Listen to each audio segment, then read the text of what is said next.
Film dibuka dengan adegan berpelukan antara Loganli dan Soryun yang dimana Loganli telah menyadari jika ia adalah Soryun. Ia pun meminta maaf kepadanya dan mengatakan, 미안해요. 내가 너무 늦게 알아봐서.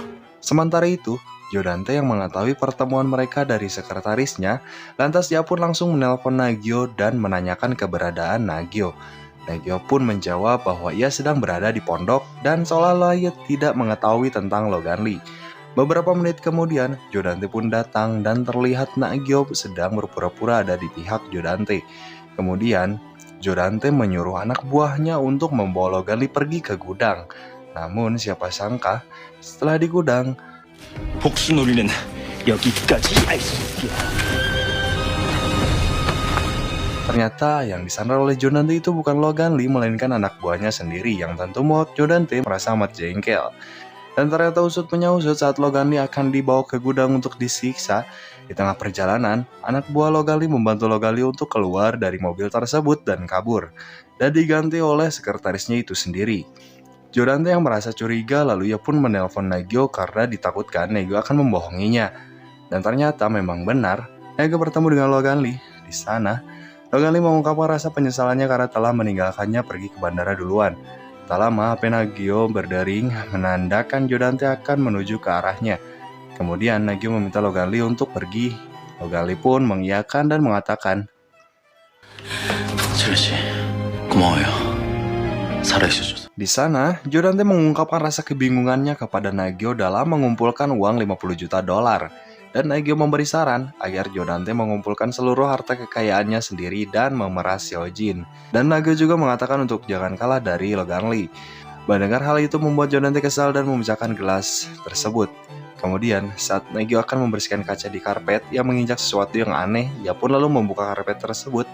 Dan ternyata itu adalah sebuah pintu menuju ruang bawah tanah. Saat dibuka, pintu itu terkunci dan ia membukanya dengan kunci yang pernah ia temukan di peti harta karun milik Jodante. Dan benar saja pintu itu terbuka lalu ia pun masuk ke dalamnya. Sementara itu, Hyojin memohon-mohon kepada Yunhee untuk membantunya mengalahkan Jodante. Yunhee pun mengiyakannya dengan syarat Hyojin harus jujur dan mengungkapkan semua kesalahannya sambil Yunhee mengeluarkan HP dengan mengaktifkan mode rekaman. Shokun yang sedang belajar, ia dikejutkan saat menerima telepon yang ternyata itu dari Berona. Ia pun lalu menemui Berona di Taman Lansia. Mereka pun lalu saling melepas rindu. Shokun bertanya kepadanya mengapa tidak mengabari ibumu. Namun Berona menjawab kalau belum saatnya untuk memberitahu ibunya. Lalu Shokun kembali bertanya, 나 이렇게 만든 사람. 설마 우리 아빠야? akan tetapi Shokun yang tidak berharap ayahnya yang menyelamatkan Berona, ia pun pergi dengan perasaan yang kesal dan tanpa disengaja, ia bertemu dengan Naegyo. Dan Berona pun mengatakan jika Naegyo lah yang telah menyelamatkan hidupnya. Dan terjadilah adegan termewek-mewek di sini. Loganli dan Yunhee sedang menyusun rencana bahwa mereka akan memanfaatkan Hyojin dalam mematikan langkah Jodante dan menjual tanah Chonso kepada Naegyo. Jodante yang sedang mencari kutu Hyojin, biasa karena ada maunya, ia pun lalu meminta Hyojin untuk menggadaikan seluruh harta yang dimilikinya seperti sertifikat rumah, BPKB Avanza, BPKB motor Honda Beat, dan masih banyak lagi. Dan ia juga mengancam jika Hyojin tidak mau, maka Jodante akan melaporkan perbuatan Andiol ke Polsek. Nagyo dan Yunhee bertemu di gedung real estate. Di sana, Nagyo membeli seluruh properti yang ada di distrik Cheonso kepada Yunhee dari hasil memeras Hyojin semalam. Namun terlihat dari raut wajah Yunhee yang tidak mengharapkan hal tersebut karena menurutnya, Jodante akan semakin berkuasa apalagi tanah tersebut sebelumnya adalah milik Soryun. Di sana, juga Nagyo membuat Yunhee merasa bersalah atas apa yang telah ia lakukan kepada Soryun dulu hingga akhirnya emosinya pun terpancing. Dan saat akan pergi, Nagyo bertanya, 심실원이 죽었을 때 같이 있었다 그랬지. 심실원이 죽기 전에 뭐라고 했어? Yunhee pun menjawab, 도망치라고 했어. lalu tiba-tiba Nagyo menawarkan kerjasama kepada Yunhee untuk mengalahkan Jodante. Namun Yunhee tidak percaya atas tawarannya tersebut. Lalu Nagyo memberikan kalung barang bukti milik Anbiol sebagai bentuk kepercayaan. Sambil berkata, 때론 자식을 위해서 악해지기도 하는 게 엄마 아니야? 지켜야지. 엄마니까. Dan kata-kata tersebut sama seperti kata-kata yang pernah diucapkan oleh Soryun. Mendengar perkataan tersebut membuat Yoonhee yakin jika Naegyo itu adalah Soryun.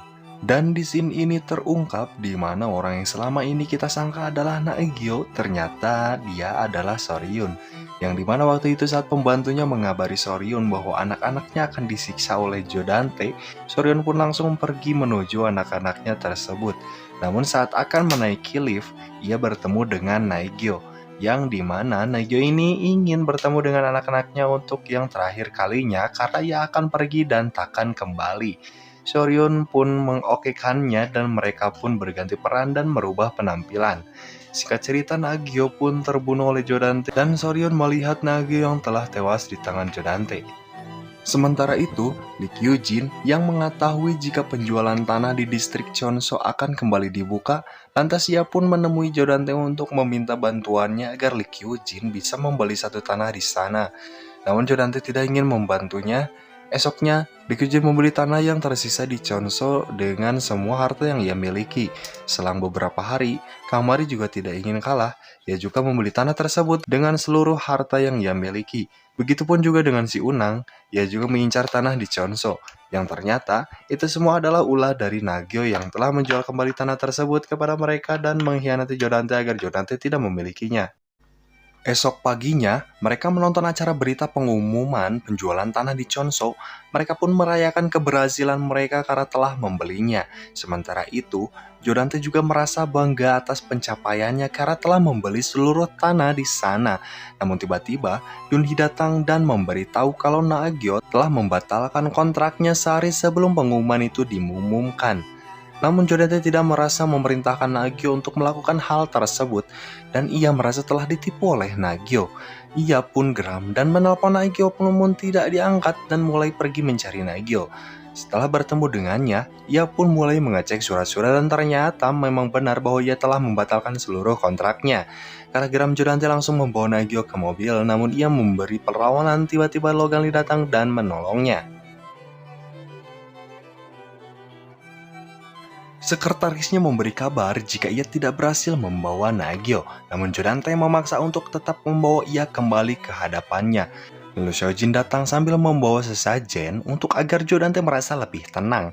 Dan karena ia sudah benar-benar pusing karena ulah Naegyo, ia pun meminum air kencing tersebut dengan penuh semangat. Pada malam hari, Naegyo yang sedang berjalan sendirian tiba-tiba ia dikejar dan ditabrak oleh seseorang yang entah siapa. Kemudian Naegyo dibungkus dan dibawa ke suatu tempat. Lalu ia membakar Naegyo. Setelah itu ia pun pulang dan membakar semua peralatan yang dipakai. Dan keesokan harinya, polisi datang menangkap Jodante yang sebenarnya. Ia pun tidak tahu menahu tentang apa yang sebenarnya sedang terjadi. Lalu ia meminta bantuan kepada Seojin untuk menjelaskannya kepada polisi bahwa sebenarnya ia tidak bersalah. Akan tetapi, Seojin malah tidak tahu dan menganggap kalau Jodante lah yang melakukannya dan polisi juga menemukan barang bukti yang sudah dibakar oleh si pelaku. Dan dibawanya lah Jodante ke polsek. Lalu di polsek polisi memperlihatkan rekaman CCTV, tapi Jodante tetap mengelak dan film pun berakhir. 여기 계신 지 얼마나 되셨습니까?